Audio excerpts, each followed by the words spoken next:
A film review is just one person's opinion of a movie, but it has the potential to start a firestorm on the internet.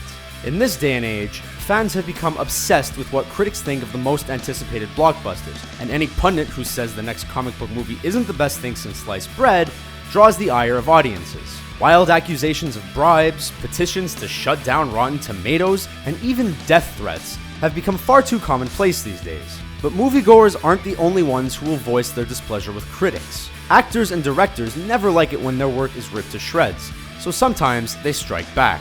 Here are 10 actors and directors who publicly fought with critics. Suicide Squad. Many hoped David Ayer's Suicide Squad would be the critical hit the DCEU needed, but it proved to be just as polarizing as its predecessors. As the negative reviews stacked up, the cast and crew defended their movie. Cara Delevingne claimed that critics don't like superhero movies, and David Ayer reignited the old "I make movies for fans, not critics" debate, implying that reviewers can't also be fans of the material. Actor Jay Hernandez took it another step forward by saying, "The critics can kiss my ass." They were all obviously frustrated, but at least Suicide Squad is a box office hit. Sort of like a team. Earth's mightiest heroes type thing. The Avengers. Those who feel Marvel is in the pocket of film critics should give A.O. Scott a call. The New York Times reviewer was one of the few who didn't like the first Avengers movie, saying it was full of bloated cynicism Doth mother know you weareth her drapes? and grinding, hectic emptiness. Many disagreed with this take, including Samuel L. Jackson. The actor took to Twitter to say Scott needed a new job, one he could actually do. Scott and Jackson went back and forth on social media for a while before they let it go. The Avengers is considered one of the best superhero films of all time, so it's safe to say Jackson won. Let's do this. The Lone Ranger.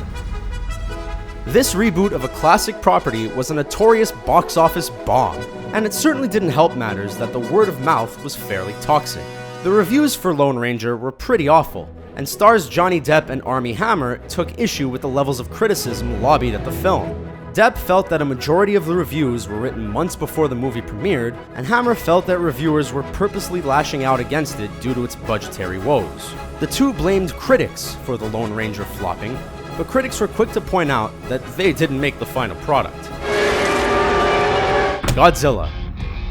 Roland Emmerich typically delivers big-scale spectacle, but he's hardly a critical darling. The late great Roger Ebert frequently gave Emmerich's films negative reviews, which rubbed the filmmaker the wrong way. For his Godzilla reboot in 1998, Emmerich created the character of Mayor Ebert, an ineffectual politician whose actions endangered the people of New York.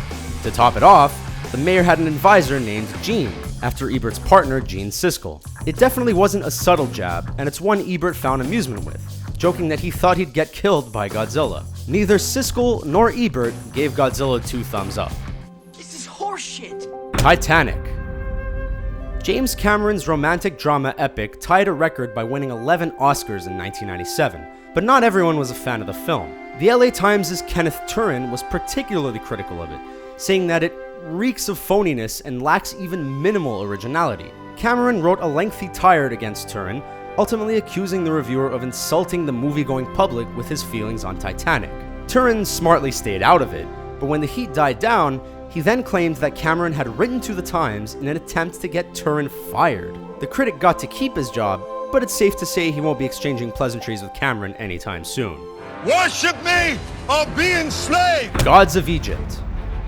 Even before this film came out, Gods of Egypt stirred up controversy due to its whitewashed cast. When it finally premiered, the movie was a forgettable box office disaster that hardly impressed critics. Director Alex Proyas took great offense to the panning of his movie and fired back on Facebook.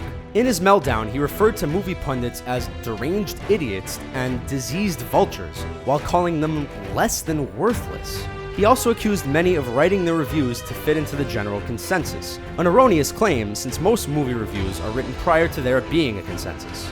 If and when Proyas makes another film, he'll have a hard time getting critics on his side. Yeah, you know what? I'm pretty happy right now. Trainwreck. Amy Schumer has become one of the leading ladies of comedy, and she parlayed the success of her TV show into a romantic comedy. In 2015, she headlined Trainwreck, which was well received overall.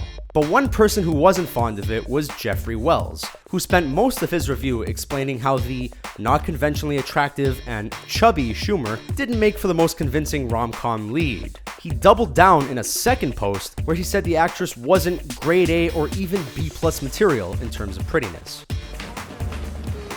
No. Schumer got the last laugh by taking the controversy and turning it into a hysterical Inside Amy Schumer sketch where men determine if she's sexy enough to be on TV. Dude, I can hit the... Identity Thief.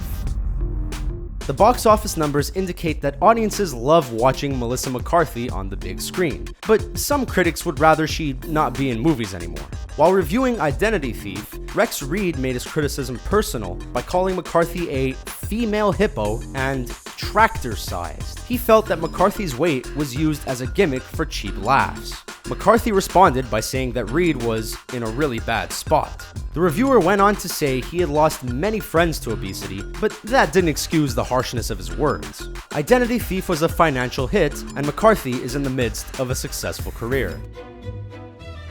Black Swan.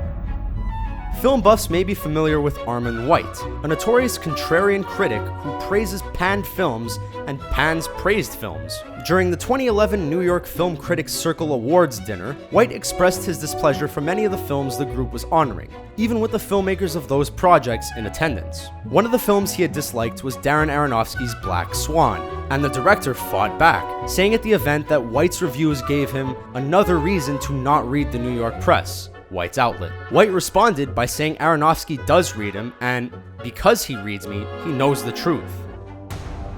Batman vs. Superman: Dawn of Justice. The DCEU had a rough year with critics, as Batman vs. Superman couldn't live up to the high hopes of many.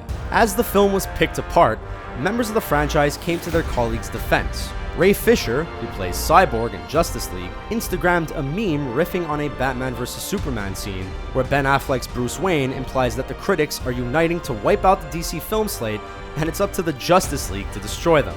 This was enough to make many people cringe, since a lot of critics want the movies to be good. Hopefully, Justice League is a step in the right direction and brings people together.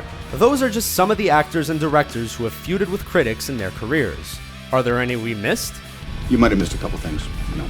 Where do you side on these disagreements? Sound off in the comments section below, and be sure to subscribe to our channel for more fun videos. Thanks for watching!